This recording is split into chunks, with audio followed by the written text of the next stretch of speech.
देखिए, बहुत serious breach of security हुई है। कोई छोटी बात नहीं है कि देश की पार्लियामेंट हो जिसको लोग सबसे ज़्यादा सुरक्षित समझते हैं।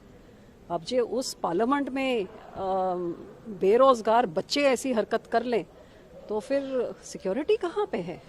22 साल पहले हुआ तो आतंकवादियों ने किया, अब पढ़े लिखे बेरोजगार करने लग जाएंगे तो कल कोई सीरियसली कोई ऐसा कुछ करना चाहे तो फिर कहाँ बचाव होना था? तो बिल्कुल बहुत बड़ी ब्रीच हुई है एंड अनफॉर्चुनेटली इसके बारे में कुछ बोलना चाहिए, कोई बताना चाहिए। अब जैसे पढ़ने में आ रहा है कि पार्लियामेंट तो नहीं बना दी इतने हजारों करोड़ खर्च के, लेकिन जो वहाँ की सिक्योरिटी एपरेटस थी वो कितने साल, 10-15 साल पुरानी थी, कितने सारे पोस्ट खाली पड़े। So it is a major breach and it's a major cause of concern and जिनकी लाइव्स इंडेंजर्ड थी वो वर्ड हैं। अब आप उनको जब पूछे सवाल तो उठा के बाहर फेंक दे, ये तो एक नया नॉर्म बन गया है कि कोई आपसे कुछ पूछे तो आप उठा के सस्पेंड कर दिए। बहुत गलत बात है, मैंने तो 15 सालों में ऐसे देखा नहीं है। लेकिन एक बीजेपी लीडर निशिकांत जी ने एक ट्वीट किया है, उन्होंने साफ तौर पर एग्जांपल दिया 1994 का, 1994 का, कि उस समय क्या हुआ था पार्लियामेंट में, इस तरह के घटनाक्रम हुए थे। लोकसभा स्पीकर का अधिकार क्षेत्र था और उस समय बीजेपी नहीं थी, लेकिन सबने सपोर्ट किया उस पूरे मामले को। तो उन्होंने साफ तौर पर लिखा है कि घटिया राजनीति नहीं होनी चाहिए, शर्म करनी चाहिए। आजकल निशिकांत जी के पता नहीं कौन से पावर्स हैं कि जो वो कहें वो ही जैसे पत्थर की लकीर होती है, लेकिन हकीकत ये है कि देश का पार्लियामेंट में जो ऐसे कुछ हो रहा है तो देश कितना सिक्योर है, दिल्ली कितनी सिक्योर है? क्या लोगों को यह सवाल मन में नहीं उठना चाहिए कि पार्लियामेंट में कोई घुस सकता है तो सिक्योरिटी के हालात क्या हैं?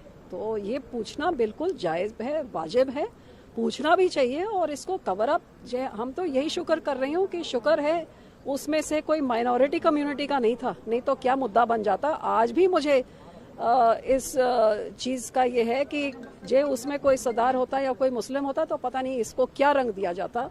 और शुक्र है कोई बीजेपी का एमपी था जिसने ये पासेस सैंक्शन किए, जो कोई ऑपोजिशन का होता तब भी पता नहीं क्या का क्या बन जाता। सो वो पॉलिटिक्स थी, दैट असाइड।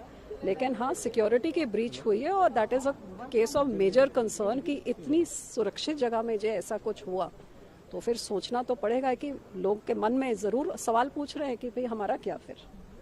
देखिए, बहुत सीरियस ब्रीच ऑफ सिक्योरिटी हुई है। कोई छोटी बात नहीं है कि देश की पार्लियामेंट हो जिसको लोग सबसे ज़्यादा सुरक्षित समझते हैं।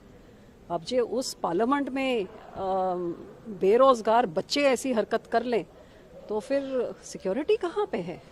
22 साल पहले हुआ तो आतंकवादियों ने किया, अब पढ़े लिखे बेरोजगार करने लग जाएंगे तो कल कोई सीरियसली कोई ऐसा कुछ करना चाहे तो फिर कहाँ बचाव होना था? तो बिल्कुल बहुत बड़ी ब्रीच हुई है एंड अनफॉर्चुनेटली इसके बारे में कुछ बोलना चाहिए, कोई बताना चाहिए। अब जैसे पढ़ने में आ रहा है कि पार्लियामेंट तो नहीं बना दी इतने हजारों करोड़ खर्च के, लेकिन जो वहाँ की सिक्योरिटी एपरेटस थी वो कितने साल, 10-15 साल पुरानी थी, कितने सारे पोस्ट खाली पड़े। So it is a major breach and it's a major cause of concern and जिनकी लाइव्स इंडेंजर्ड थी वो वर्ड हैं। अब आप उनको जब पूछे सवाल तो उठा के बाहर फेंक दे, ये तो एक नया नॉर्म बन गया है कि कोई आपसे कुछ पूछे तो आप उठा के सस्पेंड कर दिए। बहुत गलत बात है, मैंने तो 15 सालों में ऐसे देखा नहीं है। लेकिन एक बीजेपी लीडर निशिकांत जी ने एक ट्वीट किया है, उन्होंने साफ तौर पर एग्जांपल दिया 1994 का, 1994 का, कि उस समय क्या हुआ था पार्लियामेंट में, इस तरह के घटनाक्रम हुए थे। लोकसभा स्पीकर का अधिकार क्षेत्र था और उस समय बीजेपी नहीं थी, लेकिन सबने सपोर्ट किया उस पूरे मामले को। तो उन्होंने साफ तौर पर लिखा है कि घटिया राजनीति नहीं होनी चाहिए, शर्म करनी चाहिए। आजकल निशिकांत जी के पता नहीं कौन से पावर्स हैं कि जो वो कहें वो ही जैसे पत्थर की लकीर होती है, लेकिन हकीकत ये है कि देश का पार्लियामेंट में जो ऐसे कुछ हो रहा है तो देश कितना सिक्योर है, दिल्ली कितनी सिक्योर है? क्या लोगों को यह सवाल मन में नहीं उठना चाहिए कि पार्लियामेंट में कोई घुस सकता है तो सिक्योरिटी के हालात क्या हैं? तो ये पूछना बिल्कुल जायज़ है, वाजिब है, पूछना भी चाहिए। और इसको कवर अप, हम तो यही शुक्र कर रही हूँ कि शुक्र है उसमें से कोई माइनॉरिटी कम्युनिटी का नहीं था, नहीं तो क्या मुद्दा बन जाता। आज भी मुझे इस चीज़ का ये है कि जे उसमें कोई सरदार होता या कोई मुस्लिम होता तो पता नहीं इसको क्या रंग दिया जाता। और शुक्र है कोई बीजेपी का एमपी था जिसने ये पासेस सैंक्शन किए, जो कोई ऑपोजिशन का होता तब भी पता नहीं क्या का क्या बन जाता। सो वो पॉलिटिक्स थी, दैट असाइड।